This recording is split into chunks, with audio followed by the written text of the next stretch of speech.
Hello everyone.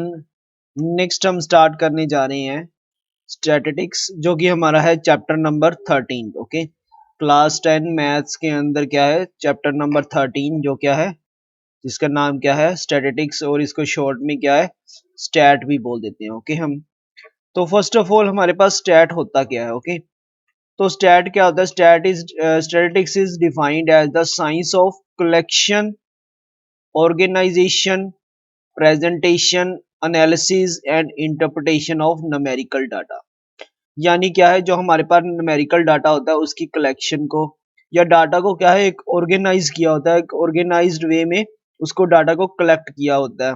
Okay, उसको presentation represent किया होता है। ओके, प्रेजेंट किया होता है, डाटा को एनालिसिस करते हैं, हम चेक करते हैं, देखते हैं।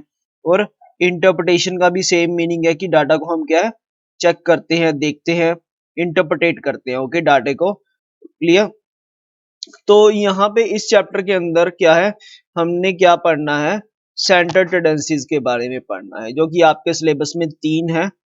ओके, कौन कौन सी होती है सेंटर टेंडेंसीज हमारे पास? फर्स्ट है हमारे पास सेंटर टेंडेंसीज में, फर्स्ट है मीन, सेकंड है मीडियन, और थर्ड है mode. Okay, mean, median and mode, इनको क्या बोला जाता है, कोलेक्टिवली सेंट्रल टेंडेंसीज। आपको एमसीक्यूज की फॉर्म में भी क्वेश्चन आ सकता है, जैसे क्या है, आपसे पूछ लेंगे कि which of the following is not a central tendency, ये 3 दे देंगे, चौथी ऑप्शन कोई और दे देंगे, जैसे क्लास इंटरवल हो गया या रेंज हो गया, तो वहां पे वो हमारी ऑप्शन क्या हो जाएगी, करेक्ट हो जाएगी। ओके, तो सबसे पहले हम स्टार्ट करने जा रहे हैं मीन। तो मीन क्या होता है? मीन हमारे पास क्या होता है, जो हमारे पास ऑब्जर्वेशन होती है, sum of all the observations.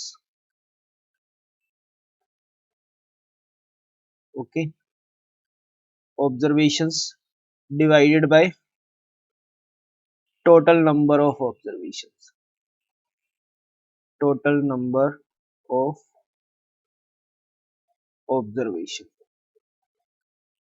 Okay, like that हमारे पास फॉर एग्जांपल हमें क्या है, कुछ नंबर दे दिए, लाइक 2, 4, 3, 5। ओके, और 2, ये हमारे पास क्या है, नंबर्स दे दिए हमें, इनका हमने मीन निकालना है। तो सबसे पहले हम क्या है, इन नंबर्स को ऐड करेंगे। ठीक है, 2 + 4 हो गया 6, 6 + 3 9, 9 + 5 14, 14 और 2 कितना हो गया, 16। अब ये नंबर कितने हमारे पास, 5। ओके, तो इनको क्या है, 5 से हम क्या डिवाइड करेंगे, तो इस तरह से हम क्या मीन निकाल सकते हैं। ओके, तो इस चैप्टर में हमारे पास क्या है, मीन निकालने के 3 मेथड्स हैं। Okay, so mean can be calculated by the 3 methods. Okay, first method है डायरेक्ट मेथड, डायरेक्ट मेथड है। सेकंड है हमारे पास अज्यूम्ड मीन डेविएशन मेथड। ठीक है, इसको डायरेक्ट अज्यूम्ड मीन मेथड भी बोलते हैं। ओके, और थर्ड है हमारे पास स्टेप डेविएशन मेथड। ओके, तो तीनों मेथड्स के हम यहाँ पे क्या है, फॉर्मूलाज लर्न करेंगे, उसके बाद हम इसके क्या है, क्वेश्चंस करेंगे। तो फर्स्ट है हमारे पास डायरेक्ट मेथड। डायरेक्ट मेथड में हमने क्या करना है, इसके अंदर हमें क्या है, क्लास इंटरवल और फ्रीक्वेंसीज दी होती है। ओके, क्लास इंटरवल और फ्रीक्वेंसी दी होती है। तो हम यहाँ पे क्या है, सबसे पहले क्या है, सम करते हैं। सम को यहाँ पे हम क्या है, समेशन, इस सिंबल को बोलते हैं समेशन, SUMMATION, समेशन। ओके, तो इस सिंबल को बोला जाता है समेशन। तो इसका फॉर्मूला क्या है, मीन का, डायरेक्ट मेथड के अंदर इसको मीन को हम क्या एक्स बार से लिखते हैं। ओके, तो is equal to summation FI into XI divided by summation FI। ये हमारे पास क्या है, डायरेक्ट मेथड है, जो क्या है, जिससे हम क्या निकालते हैं, मीन निकालते हैं। ओके, ये हमारा क्या हो गया, फर्स्ट फॉर्मूला हो गया। अब यहाँ पे क्या है, XI कैसे निकालते हैं, सपोज करो हमें क्लास इंटरवल दिया हुआ है 5 to 10। ठीक है, तो ये हमारे पास क्या होती है, लोअर लिमिट, और ये क्या होती है, अपर लिमिट। इन दोनों को हमने क्या करना होता है, ऐड करना होता है, यानी 5 + 10, और इसकी क्या है, मिड वैल्यू निकाल लेनी है 2, जिसको हम क्या है, XI से रिप्रेजेंट करते हैं। ओके, तो ये 15/2 कितना हो जाएगा, 7.5। ठीक है, तो ये हमारा XI आ जाएगा, और फ्रिक्वेंसी हमें दी होगी। उसके हमने बाद क्या करना है, फ्रिक्वेंसी को एक्स आई से मल्टीप्लाई कर देना और वो हमारे पास क्या आ जाएगा, सम आ जाएगा। हम इसके क्वेश्चन भी आगे करेंगे, ठीक है। सेकंड मेथड हमारे पास आ जाता है अज्यूम्ड मीन। इसमें ये मेथड हम कब यूज करते हैं, जब हमारे पास क्या है, वैल्यूज थोड़ी बड़ी होती हैं। ओके, जब वैल्यू थोड़ी जो कम वैल्यूज हो, ठीक है, स्मॉल वैल्यूज के लिए हम डायरेक्ट मेथड यूज कर लेते हैं। अगर वैल्यूज क्या है, थोड़ी सी बड़ी है, मतलब ज्यादा वैल्यूज बड़ी नहीं है, ओके, 50-60 तक है, 100 से ले लो, 100 तक वैल्यू है, तो हम अज्यूम्ड मीन भी लगा सकते हैं। ओके, तो इस मेथड के भी में भी क्या होता है, X bar is equal to A plus summation F I D I upon summation F I. ये मेथड हम क्या है यूज करते हैं किसके अंदर, अज्यूम्ड मीन के।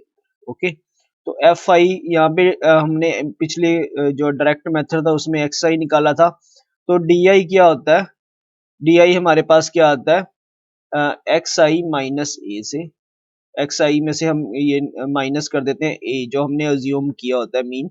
जनरली हम क्या मिड वैल्यू को क्या कर लेते हैं, अज्यूम कर लेते हैं। ओके, नाउ थर्ड मेथड की तरफ चलते हैं, जो हमारा क्या है, step deviation method. Okay, step deviation का क्या फॉर्मूला है, X bar is equal to, वही सेम फॉर्मूला है यहाँ पे, A plus summation F I U I upon summation F I. Okay, और इनटू एच।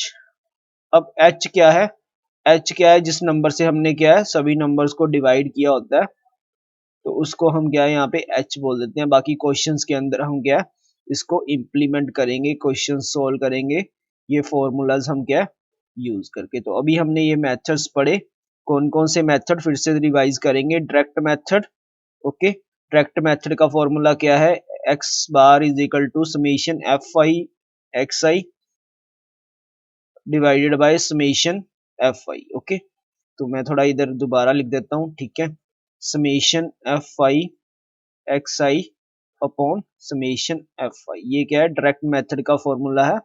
नेक्स्ट ये वाला फॉर्मूला क्या है, अज्यूम्ड मीन का। ओके, इसमें क्या है, बस जो ए आ जाता है यहाँ पे और साथ में एक्स आई की जगह यहाँ पे डी आई हो जाता है। ओके, थर्ड फार्मूला है हमारे पास स्टेप डेविएशन का, इसमें क्या है वही ए तो प्लस होता ही है, यहाँ पे एक्स आई की जगह यू आई आ जाता है और साथ में ये क्या मल्टीप्लाई विद एच, एच से हम क्या मल्टीप्लाई कर सकते हैं। ओके, सो ये हमने तीनों फॉर्मूलाज पढ़े, ठीक है। इनको हम क्या है जो आपकी एक्सरसाइज है यहाँ पे 13.1, ओके, 13.1 के अंदर जो क्वेश्चंस हैं वो हम क्या है इन फॉर्मूलाज को यूज करके हम क्या करने वाले हैं, सोल्व करने वाले हैं। ओके।